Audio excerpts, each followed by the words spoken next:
Hello सगळ्यांना, शुभ सकाळ. कसे आहात सगळेजण? आजचा दिवस तुमच्यासाठी खूप छान आनंदाचा जाओ हीच देवाच्या चरणी प्रार्थना करते. तर स्वागत आहे तुमचं माझ्या मराठी व्लॉग चॅनलमध्ये. आणि पहा, एवढे सगळे लाडू बनले आहेत तेच तुम्हाला दाखवत आहे आणि अजूनही कमी झालेले नाही आहेत. आणि एक लाडू रोज सकाळी मी तर खातेच, घरातलेही खातातच, कधी कधी नाही खात, कधी कधी खातात. पण तुम्हालाही आठवण करून देते की रोज एक लाडू खायलाच पाहिजे हिवाळ्यामध्ये. त्याने आपले हाडंही मजबूत होतात आणि चांगलं असते शरीरासाठी, म्हणून खायलाच पाहिजे. घरातली सगळी कामे आवरल्यानंतर मी एक लाडू निवांतपणे थोडा टी व्ही बघत बघत खाते आणि त्यानंतर माझ्या स्टिचिंगच्या कामाला सुरुवात करते.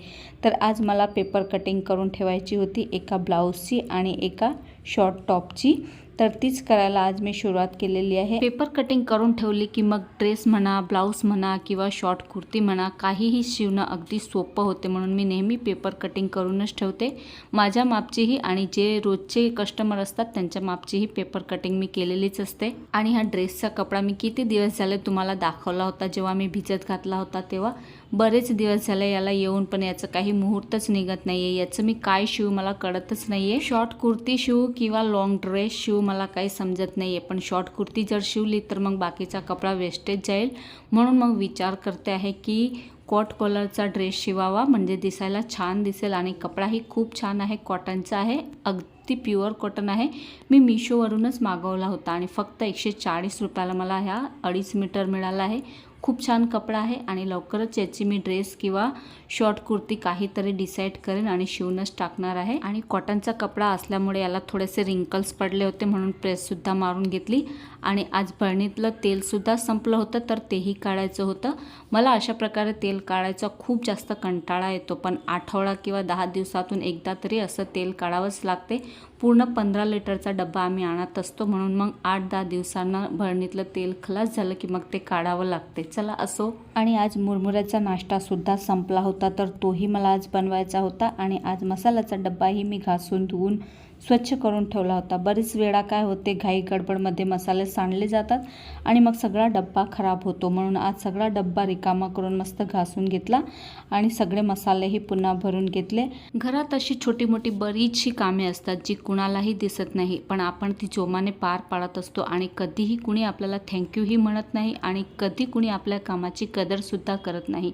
तरीही आपण ती अगदी प्रेमाने पार पाडत असतो, कारण आपण गृहिणी आहोत आणि आपण जगतो ते आपल्या स्वतःच्या परिवारासाठी. आणि आपण कधी कुणाची अपेक्षा सुद्धा ठेवत नाही. पण कधी कधी वाटते ना असं की कुणीतरी आपल्या कामाचीही कदर करायला हवी आणि आपलंही कधी मन जिंकायला हवं, पण ते कधीच होत नाही. चला असो, कामं कधी संपणारच नाही घरातली.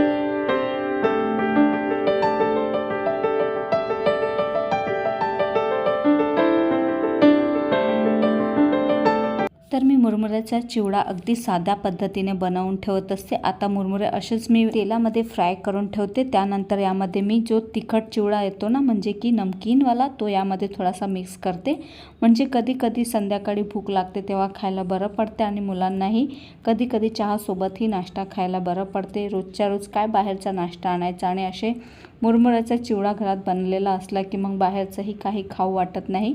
तर 15 दिवसातून एकदा तरी मी असा चिवडा बनवूनच ठेवते. आणि आता इकडे चहा ठेवला आहे, तर एकीकडे चहाही होतो आहे आणि दुसरीकडे भाजी कापणंही सुरू आहे.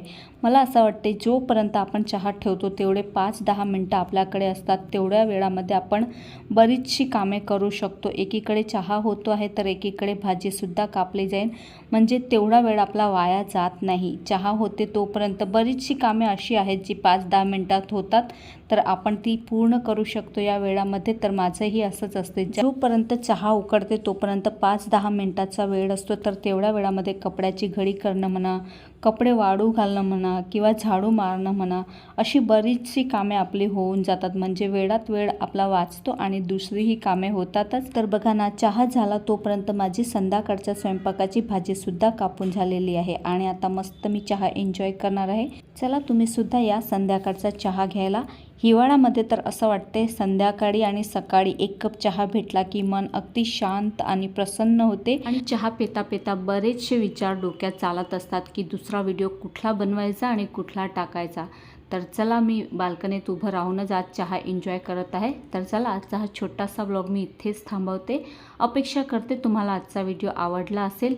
व्हिडिओ आवडला असेल तर व्हिडिओला लाईक, शेअर आणि चॅनलला सबस्क्राईब करायला विसरू नका. भेटूया पुन्हा अशाच एका नवीन व्लॉग सोबत. तोपर्यंत स्वतःची काळजी घ्या. बाय.